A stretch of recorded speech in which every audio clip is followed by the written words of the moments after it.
दिल्ली में एक बार फिर से प्रदर्शनों का दौर शुरू हुआ। आज दिल्ली में 2 प्रदर्शनों को लेकर सुरक्षा सख्त। जी हां, दिल्ली की सड़कों पर एक बार फिर प्रदर्शनों का दौर शुरू हो चुका है। सोमवार को हुए भारी बवाल के बाद कांग्रेस जनता पार्टी का प्रदर्शन जंतर मंतर पर आज भी जारी है। दूसरी तरफ भारत अमेरिका ट्रेड डील के खिलाफ पंजाब से हजारों किसानों ने दिल्ली की ओर कूच कर दिया है। सोमवार को पुलिस कार्रवाई के बावजूद सीजेपी के समर्थक एक बार फिर जंतर मंतर पर जमा हो गए हैं। पार्टी के संस्थापक अभिजीत दिपके ने ऐलान किया है कि उनकी मांगे पूरी होने तक ये आंदोलन जारी रहेगा और आज भी संसद मार्च निकाला जाएगा।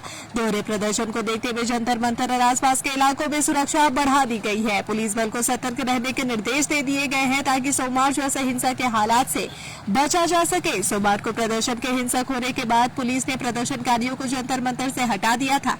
हालांकि शाम में कांग्रेस जनता पार्टी के अध्यक्ष अभिजीत दिपके तय प्रदर्शन स्थल से करीब 500 मीटर दूर केरल हाउस के बाहर धरने पर बैठ गए थे, लेकिन आज सुबह प्रदर्शनकारी एक बार फिर से तय किए गए प्रदर्शन स्थल पर वापस लौट आए हैं। पंजाब और कई राज्यों से हजारों किसान दिल्ली में महापंचायत करने के लिए शंभू बॉर्डर की तरफ बढ़ रहे हैं। किसान संगठन देश बचाओ मोर्चा के आह्वान पर अमृतसर और गुरदासपुर से किसानों का बड़ा काफिला शंभू बॉर्डर के रास्ते दिल्ली पहुंचने की कोशिश में है। प्रदर्शनकारी किसानों की मांग है कि प्रस्तावित Bharat America free trade agreement को तुरंत रद्द कर दिया जाए। किसानों का तर्क है कि इस ट्रेड डील से भारतीय कृषि डेयरी क्षेत्र और ग्रामीण आजीविका को भारी नुकसान पहुंचेगा। किसानों के दिल्ली कूच की घोषणा के बाद पंजाब हरियाणा के शंभू बॉर्डर पर सुरक्षा के कड़े इंतजाम किए गए हैं। इलाके में धारा 163 BNS लागू कर दी गई है। सड़क के दोनों तरफ पुलिस ने मजबूत बैरिकेड्स लगा दिए हैं, जिससे गाड़ियों की आवाजाही पूरी तरह ठप हो गई है।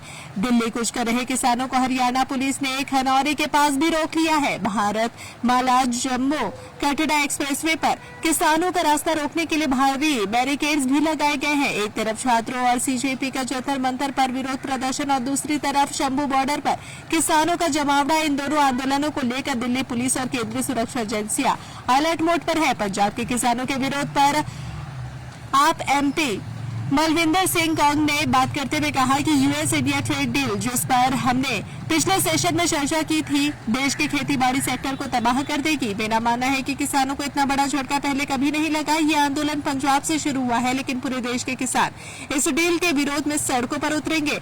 दिल्ली ट्रैफिक पुलिस ने आज किसान घाट का प्रस्तावित प्रदर्शन और रैली को देखते हुए ट्रैफिक एडवाइजरी भी जारी की है। यात्रियों को प्रभावित मार्गों से बचने और समय से पहले निकलने की सलाह दी गई है। अगर आप अपने बिजनेस, शॉप, कंपनी या सर्विस को ज्यादा कस्टमर तक पहुंचाना चाहते हैं एडवर्टीजमेंट के जरिए, तो आप न्यूज टैग इंडिया और हालाती बंगाल से कांटेक्ट करें। फोन नंबर 9831060581 या फिर 8240148182 पर कॉल करें।